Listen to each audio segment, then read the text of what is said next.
So for my pick for Wrestling Room 101, I'm going to go with WWE's Raw Underground. I think it's an interesting little experiment, but for me personally, the fact that it hasn't been around for the past 2 or 3 weeks, I'm pretty sure it's not been the best experiment.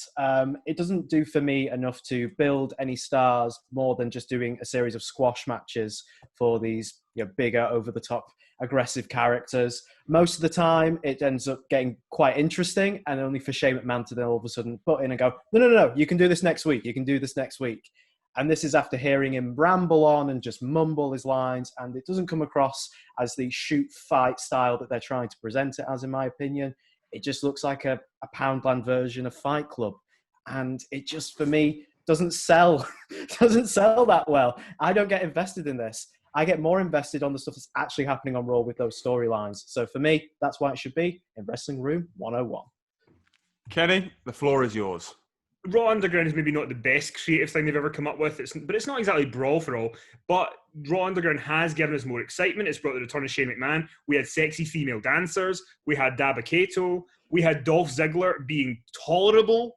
Dolph Ziggler was tolerable in Raw Underground. How can you take that away from us? We saw Shayna Baszler bring in her Horsewomen, who've been in NXT doing nothing. So to me, Raw Underground, you have to keep it around because it's something different. It's a unique setting. It looks different. You never know who's going to show up. People who go in it are more interesting than they are in the main WWE, like Eric from Viking Raiders. He was just battering people. It's a nice escape for a couple of minutes before going back to the Thunderdome. So I think you've got to keep Raw Underground. For me personally, other than Dabba Kato, I don't know anyone. I can't remember any massive moments within Raw Underground. It just, to me, doesn't work. I feel like it's a waste of time personally. And, I've lost the point I was going to say. Bloody hell. That shows how weak an argument it is. The thing with that, you mentioned the Brawl for All. At least with that, there is a legitimate feeling of, something could go wrong here. People could get injured. I don't feel that when I'm watching it. I don't feel that sense of escapism from fighting. I would much rather watch, say, The Miz versus Dolph Ziggler, to bring it on from Backlash 2016, where they start off with a shoot-style finish because they were mocking CM Punk losing in the UFC the night before. Actual technical wrestling is a lot more aggressive and presents to me the idea of someone's going to get hurt a lot easier. Time! So the thing is, Elliott there was saying that, he wants to see people really get injured. So that really shows you the measure of that man over there. But what I will say is, you want big moments. You had the Hurt Business reigning supreme. You had Nia Jax battering people. You had, as I said, people like Dolph and Eric looking more interesting. You don't know who's going to show up in Raw Underground. It gives you more storyline possibilities.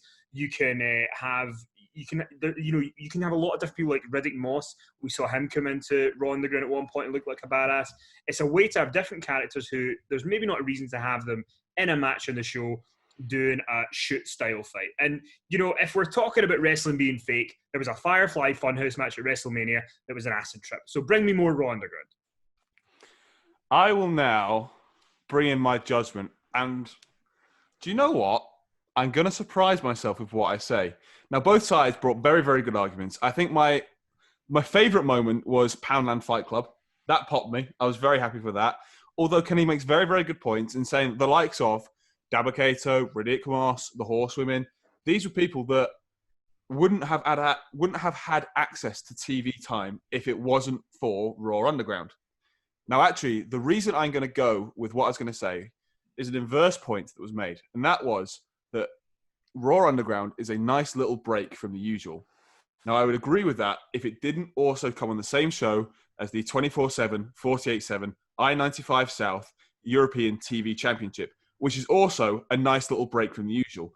Now, for me personally, you don't need both of them.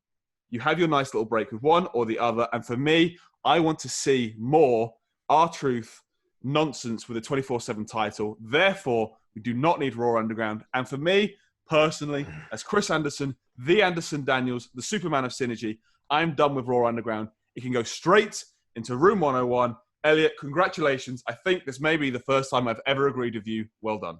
I mean, to add to this, I completely agree with Kenny, and Chris and Elliott are wrong. Thank you, Michael. Thank you, Crush. I mean, this is a fix. Do you know what I mean? You people Exactly. sitting there with your too cool background. And You've Do you teamed remember up. Kenny's our special guest, and you've teamed up against him. How Do you know have that been Rikishi The ran Rock? over Steve Austin? Rikishi ran over Steve Austin, and you're supporting him. I did it for The Rock. It's fine. I did it for The Rock. Anyway, it doesn't matter what us four think. It is over to you, the Go Home Show audience.